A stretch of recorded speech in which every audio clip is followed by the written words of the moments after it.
Hey guys, it's Paradise, and the highly anticipated action RPG Black Myth Wukong releases soon on August 20th. With amazing Unreal Engine 5 graphics, epic boss battles, and a crazy story, we'll be following Wukong the Monkey King in this game, which looks like it could redefine or at least mix up the genre. So in this video, we're going to explore all of the major details about this game, so you guys are up to speed and know what to expect, because this game's looking pretty impressive, with rumors estimating there's over 160 different unique enemies and over 80 challenging bosses. So drop a like and comment below if you enjoy the video, and let's get into it by first up going over the story, as we will be following Sun Wukong the Monkey King, who is of course a central character in the classic 16th century Chinese novel A Journey to the West. Now this game is actually inspired but also builds upon this, as it actually takes place after the events of the book.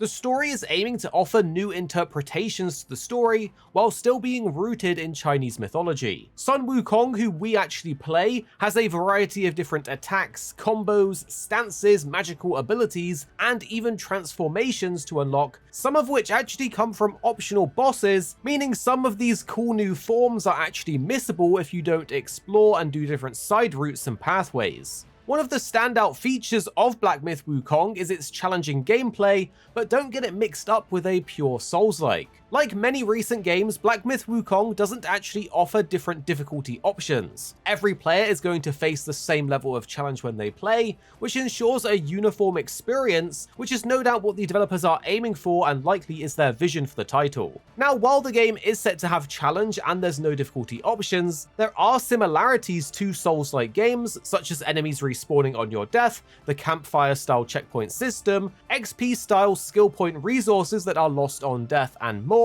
While the game is actually aimed to be a more forgiving experience than Souls-like titles, and it's not strictly a Souls-like either, it's more of an action RPG, so it shouldn't be nearly as hard as games like Dark Souls, Demon's Souls, Elden Ring, or newer titles. So while there is similarities to some other Souls-like games, there's also differences that set it apart, and perhaps the biggest focus of this is its fast-paced combat. The game features dodging instead of blocking, we have access to special attacks, abilities, and even a combo meter to build, so it's kind of similar to Devil May Cry in this way. The aim is for this dynamic combat system to keep us more engaged and keep us on our toes, but there will also be more frequent checkpoints throughout, including before major bosses, so there shouldn't be all that backtracking through various levels just to get to a boss and then die and repeat. Additionally, when you do die, it's set to be less punishing than actual Souls-like games. We're going to retain a majority of our progress when we die, losing only a percentage of our currently gained and held skill points, and that's not including the ones we've already invested. So by using your skill points to unlock new abilities is kind of like a way to bank your points, similar to how you level up in Elden Ring. So in this sense, you can progress your character's development without that fear of losing much progress. And on this topic, these skill points are used to unlock whole new abilities and upgrades, instead of a traditional stat that you would level up in Souls-like games. So hopefully it's actually more impactful to direct gameplay when you get these upgrades and new powers. And when it comes to unlocking these things, the progression in Black Myth Wukong includes 3 distinct skill trees,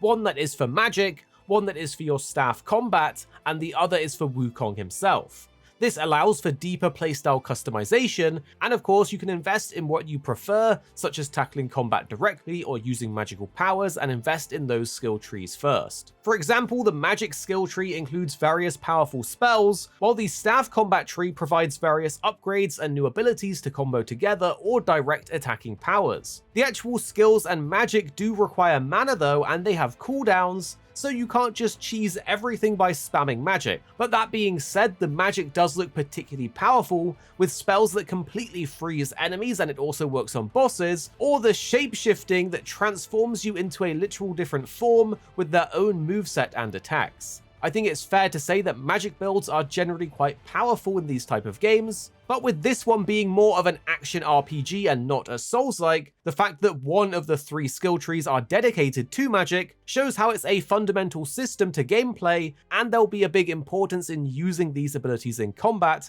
unless you just want to completely not invest in that skill tree. But it's not all about combat, because there is actual levels and there is some exploration. You may think the game is open world from its various trailers and gameplay clips, but it's actually not an open world game. The levels are more like linear tracks, but with plenty of hidden pathways to explore, including optional bosses to find. So while it's not open world, there is still an importance on that exploration, and it's set to be rewarded with valuable treasures and crafting materials to find along the way. These rewards are meant to be vital to gaining power, as crafting and upgrading are meant to be integral aspects in Black Myth Wukong. You can craft new staffs as well as whole new armor sets with materials dropped by bosses and so on. Armor sets come with various bonuses, including ways to power up abilities, but some do require multiple parts to be worn as a sort of set bonus. You can even upgrade your healing option, which in this is called the Healing Gourd, and that will improve its potency and can even add new effects. But if you don't want to rely on just chugging your healing gourd, you're also going to need to master dodging, as this is a vital mechanic to winning boss fights, as it's pretty much your main defensive action, because you can't exactly just guard or parry as you might be expecting. You can in some stances do attacks to block projectiles, but dodging will be the core way to counter incoming damage on an incoming attack. So this means managing your stamina effectively and learning that dodge timing, especially when fighting harder bosses as you progress through the game. Of course, you have your abilities and magic powers to help you out, which honestly look very strong, but as Wukong, you have the additional trick up your sleeve of shapeshifting into various different enemy forms that you kind of collect. Defeating certain special enemies and bosses can grant you their forms, which can then be used in combat. When you go into one of these forms, you gain a whole new health bar, as well as the form's offensive and defensive benefits. We haven't seen the full variety of forms available, but the standout ones so far include this humanoid sort of martial artist with a double-bladed staff that's on fire and seems to burn enemies. There's also a literal rock form where you kind of are like a rock with legs and you can slam your face into enemies. There was a couple more, but they're the two notable ones, at least to me. On top of all of this, you have your staff stances, which you can switch between, and each one highlights a different playstyle, with 3 in total: the smash stance, the pillar stance, and the thrust stance. The smash stance is the most basic stance that you gain at the start of the game, with both a light and heavy attack option, which can be chained together into further combinations. The pillar stance is supposedly unlocked around level 5, and lets you stand on the tip of your staff as you rise higher and higher, avoiding all attacks from below, but it does continuously drain your stamina while doing this. You can then end it with a heavy overhead strike as you leap down and attack, which looks pretty meaty.